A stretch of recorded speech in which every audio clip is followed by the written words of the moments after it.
Hello, everyone.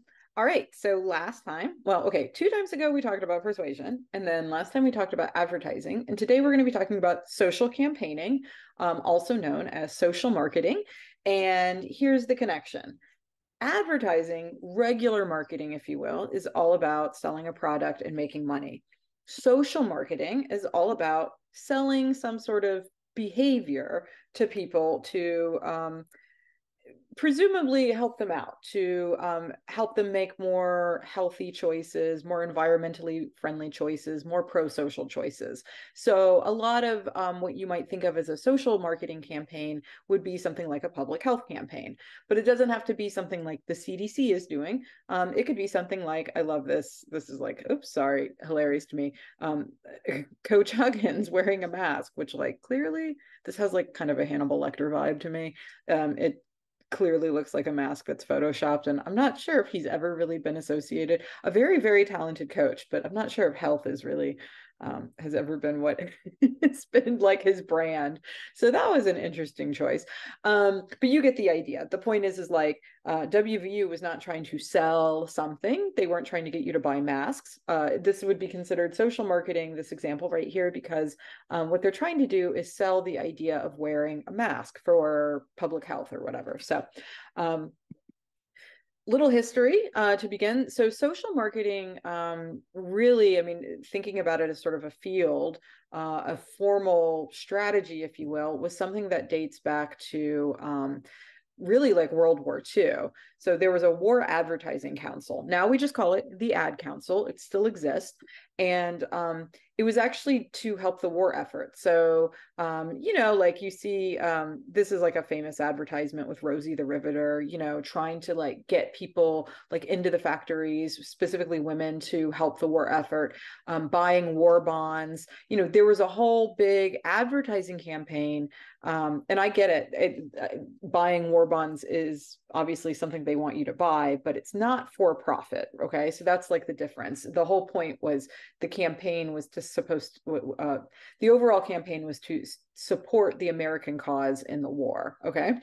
But after World War II, the realization that you could take the same principles that help people sell products. So the same things that could help people sell cigarettes are the same things that can help people sell public health messages. I mean, ironically, the same thing that can help you sell cigarettes is the same thing that you can, the same sort of persuasion techniques that you can use to persuade people to quit smoking. Okay. So now we have, for instance, all these other types of campaigns that some of them you're probably familiar with, some of them maybe they're a little old, but to me these are like iconic. Smokey the Bear, only you can prevent forest fires. That's Smokey trying to sell you not lighting shit on fires, not lighting stuff on fire. Brooke Shields, and if we were in class, I'd show you this video. It's like Brooke Shields she's a famous actress who she was like a child star in the 80s, and she was, crying about smoking or something in this old advertisement. The Truth Campaign, which actually was when the tobacco industry sort of got in trouble, and they were, I don't know what the right word is, I'm not a lawyer, but like they were like convicted or they were found guilty of deceiving the public. They had to pay a bunch of money, and part of that money actually went into a campaign to persuade people to stop smoking, and it was like the Truth Campaign and stuff like that. So all examples of social marketing. But to be honest, this isn't a bad thing. Social marketing is very useful. I teach actually a graduate class on social marketing, and I mentioned that just because I want to say there's actually, like, look, there's a whole, this is a book I teach. Look, it looks like the Barbie thing on social marketing. And it is really, really, it's a sophisticated strategy for persuading people and trying to, help public health and all sorts of good causes. But there are limitations. Usually, these campaigns are not good at overt persuasion. In general, it is very hard to persuade people to change their minds about something. Okay. That's the type of thing that happens over time, maybe with multiple campaigns. But more often, that kind of persuasion is things that happen when you talk to your friends and family. people who are close to you can persuade you, they can change your mind. Campaigns are less good at it. It can happen, but it's rare. But what campaigns are really good at is something we've talked about before when we were talking about news media, actually, and that's agenda setting. So remember, agenda setting was all about the media, how it doesn't always tell you like how to think about something, but the media is really good telling you what to think about. So think about it as like social marketing is particularly good at putting things on people's radar. Okay. A funny example, and this is in your textbook too, like years ago, there was this kind of people started to get really scared because there were various reports of like people kind of like doing drugs with bath salts or something, and it kind of made them like engage in zombie-like behavior or whatever. And I bring it up just because it's kind of like, yeah, before that was sort of like spotlighted, I'm not sure if people really knew that was an issue. Maybe it's not even a real issue. I don't know. But the point is like that was something that all of a sudden became on people's radar. And to be honest, maybe people didn't need to be persuaded not to use bath salts. I don't even know what bath salts are really. I mean, like those little crystals, I don't know. Um, this is why, so there's a lot of campaigns, just about like awareness, so like breast cancer awareness, um, heart disease awareness, like all these things. Honestly, those are really good objectives for social marketing. It's not really what you want. Like obviously what you want with breast cancer awareness is for people to get mammograms and to be screened for it, and for heart disease you want people to reduce their risk, but those are harder goals to achieve. Getting people to just sort of like understand that there are problems they need to start thinking about is where social marketing really excels. That said, not all social marketing campaigns are successful at any of this stuff. This is a famous campaign, and I know this is before your time. This is even like before my time, in that I remember it, but I was too young to sort of like, it like kind of over my head. But I still like to use it in my lectures because it's so iconic. Even if you haven't seen the campaign, it's always sort of parodied. So like this is where there was a commercial, and we could watch it, but you can click on it yourself and watch it, where a guy is like has an egg in a frying pan, and he's like, "This is your brain," and he looks at the egg, and then he smashes it, and then he's like, "This is your brain on drugs," and the fried egg, it's a nice metaphor. And yeah, so real clever, very artsy, I guess, way to tell people that like drugs are bad. And this is when a lot of like anti-drug stuff was going on. There was a partnership for a drug-free America, which is like sort of this corporate sponsorship. And back then, even politicians like Ronald Reagan, well, Nancy Reagan had a whole thing. Everybody was like, drugs are bad.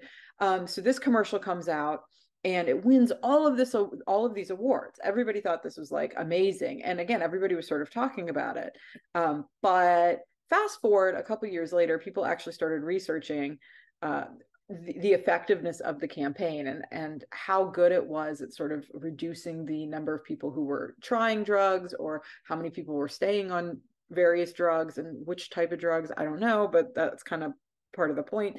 And the research suggested that it really didn't have any effect on young people using drugs, like that, which was the point. So even though the campaign looked nice, it was pretty and it was creative or whatever, it didn't really have any effect.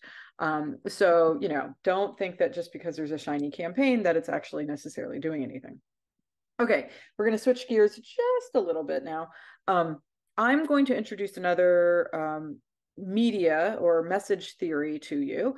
And this one specifically deals with the use of fear appeals. And I'm sorry I keep bringing up the smoking thing, but it's just there's been so much smoking marketing out there. So fear appeals are very popular in social marketing. A fear appeal is any sort of persuasive effort that is designed to get you to stop doing something or to start doing something by motivating you through making you afraid of it, afraid of negative health effects. So it's going to try to get you to floss your teeth by making you afraid of getting gingivitis, or it's going to make you start exercising by making you afraid of, dying of obesity, or whatever it is, right? It's just trying to make you afraid of something with the goal of pushing you to do something. So these are examples here, like, ew, gross. Like, yeah, a lot of them are kind of disgusting and graphic. So the question is are they effective though? Because honestly, just like think about this. If you are a smoker and you see these images that are kind of that are really extreme, and I'm not saying they're not necessarily real, but they're extreme and they're graphic. Um, is that going to make you feel like you want to, like, quote, listen to that ad or not? Okay. So there's a theory that, just like all of our stupid theories, actually, they're very smart theories, but they're just, I don't know why professors like myself who come up with these theories have to pick the most confusing names. It's just like, remember we talked about the extended elaboration likelihood model? They could have just called it like the thinking theory or something like that. Same here, extended parallel processing model. I'll explain why they call it that in a second, but it's way too fancy. EPPM is how we can use the shorthand for it. And basically, this is a theory that we use to explain when a fear appeal will probably work at persuading somebody and when it probably won't and why. And the reason it's a parallel processing model is because basically this theory says that there's like two different effects that a fear appeal can have. So you see like the scary smoking image on the, or like image of some dude like smoking out of his whatever this is pipe. So that's like supposed to scare you. So the model's going to say, well, is it, if it goes in this path it's going to work, but if it goes in this path it's not going to work. Okay, you with me? The two different paths are either danger control or fear control. Oops, I'll show you in a second. If it goes in the danger control, you're going to actually want to change your behavior. You're going to be like, whoa, that's intense. I'm going to put down this cigarette now. I'm so scared. If it goes in fear control, you're going to be like, this is some BS. I've been smoked. Like, and not only will you think it's BS, but there's something called, and you don't have to know this, but psychological reactance. It's like a boomerang effect. It's like, even if it's trying to scare you, it could have the opposite effect and make you dismiss it because you think it's trumped up or ridiculous. Okay. But here's, and this is on your quiz. It's an important component of this. The theory says, the EPPM says that what determines if you go in the danger control or the fear control mode is whether or not you have efficacy. Efficacy is a belief that you're able to do something. This is very similar, and it is part of the social learning theory we've talked about. Remember how we said, like, if somebody wants to imitate somebody, they need to have like the ability and the motivation to reproduce the behavior. They have to feel like they could actually do it. That's efficacy. It's kind of like a confidence in yourself. Okay. So thinking about this in terms of health communication, in terms of health outcomes, well, let's take the smoking example again. There is probably a lot of people who want to quit smoking, but maybe they don't feel like they can quit smoking. Maybe they don't feel like they can because other people in their house smoke and it would be hard. Or maybe because they feel so addicted to it that it's not so easy for them. They don't really have efficacy that they could do it. So you can scare them, but if you try to scare a person who has low efficacy to actually quit, that's going to make them feel trapped, maybe angry, maybe or it might make them defensive because it's kind of like, there's nothing I can do about this. Why are you trying to scare me? Right. But let's say they were on the fence and they did feel like they could quit. They were just kind of waiting for an excuse. In that case, they would go into danger control and it might actually work. So here's an illustration here, and I put little lines here. So again, if there's a really graphic message and then there's a lot that it evokes a lot of fear, but if people don't have any efficacy, it's red, right? They're going to go into this fear control and it's not going to go well. But if they go the same route, they have that fear response, but they do have efficacy, then they will have the danger control response and they'll probably have a constructive response to it. Okay, and then for the rest of the time, I just want to talk about just a few different concepts and just like the realm of social marketing, so you know they exist. This is another area of study that I spend a lot of time dabbling in. There's something called entertainment education or edutainment. It's a whole branch of research and social marketing that figures out how can we persuade people to make healthy decisions by inserting messages in the entertainment they're consuming. So there was a show, Friends, years ago that was like a sitcom, and there was an episode where one of the main characters gets accidentally pregnant, and the characters are kind of wrestling with how that could happen given that they used a condom. And the whole episode was them sort of coming to the realization that condoms are not completely effective. They're only like 98% effective. And that is a great example of an edutainment message, because it's kind of like people are learning things about a health issue while they're being entertained. We talked about how this happens with video games too, when we talked about serious games. And then just like every other, we talked about changes in advertising thanks to digital and social media. And the same thing is happening with social marketing. The field's changing a little bit as, we have media now that allows people to be more interactive with different messages. We can target people better, right? So we don't have to always do campaigns that are targeted at everyone. Thanks to big data and social media, like we could probably find people who, like maybe we find people who have excessive alcohol consumption based on them shopping for alcohol. I mean, you can't order alcohol online in some cases, so that makes sense.